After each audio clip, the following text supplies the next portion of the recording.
اللہ تبارک و تعالیٰ نے ہمیں اور آپ کو دنیا کی اور آخرت کی جو سب سے بڑی دولت، سب سے قیمتی دولت جو ایمان ہے، وہ اللہ تبارک و تعالیٰ نے جب ہی مسلمان کے گھر میں، ایک ایمان والے کے گھر میں ہمارا اور آپ کا پیدا کرنے کا فیصلہ کیا، اسی وقت سے ہمیں اور آپ کو یہ فرض کرنا چاہیے کہ اللہ تبارک و تعالیٰ کا جتنا بھی احسان، جتنی بھی تعریف، جتنا بھی شکریہ ادا کرے وہ کم ہے، کیونکہ اللہ تبارک و تعالیٰ نے دونوں جہان کی جو سب سے بڑی قیمتی اور سب سے بڑی نعمت جو ایمان ہے، اس سے اللہ تبارک و تعالیٰ نے ہمیں اور آپ کو سرفراز کیا۔ حضرات گرامی، ابھی آپ حضرات کے سامنے مولا بیان کر رہے تھے کہ دنیا کے اندر سب سے پہلے انسان حضرت آدم علیہ السلام کو بنایا گیا، جس کے بارے میں وید کہتا ہے آدم و نام پروشا پتنی ہوئی کہ پہلا پروش اس دھرتی پر ہوئے تو انہوں نے دیکھا اپنے پاس خوبصورت لڑکی کو، یہ خوبصورت عورت کو، وہ اس کی طرف لپکا تو اللہ تبارک و تعالیٰ نے کہا اے آدم ٹھہرو، یعنی کہ تمہارے اور اس کے درمیان جو فاصلہ ہے وہ نکاح کا فاصلہ ہے، تمہارے اور اس کے درمیان جو پردہ ہے وہ نکاح کا پردہ ہے۔ تو محترم سامعین، میری مائیں اور بہنیں، اس بات سے یہ پتا چلا کہ پردہ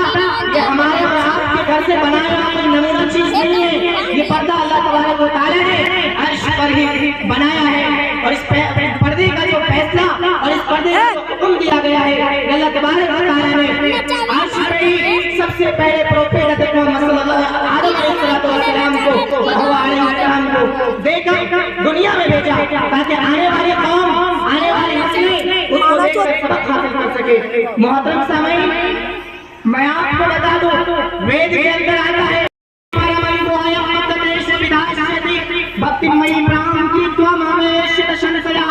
کہ اس دھرتی پر مجھے اس سے زیادہ پیری اور مجھے اس سے زیادہ محبوب کوئی نہیں ہو سکتا جو میری پرم بھکتی کو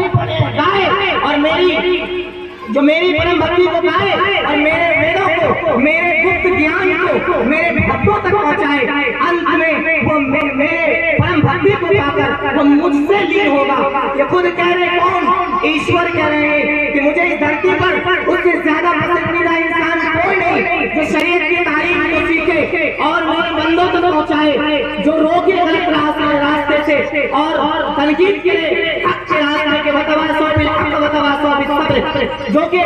بار بار تنقید کرے حق کے راستے کے بارے میں اور بار بار صبر کی تنقید کرے کہ آپ صبر استقامت کے ساتھ کام لیجیے۔ وہ رب کائنات فرما رہے ہیں کہ اس دھرتی پر مجھے علم سیکھنے اور سکھانے والے سے زیادہ محبوب کوئی نہیں۔ میری مائیں اور بہنوں، میں آپ کو چند منٹوں میں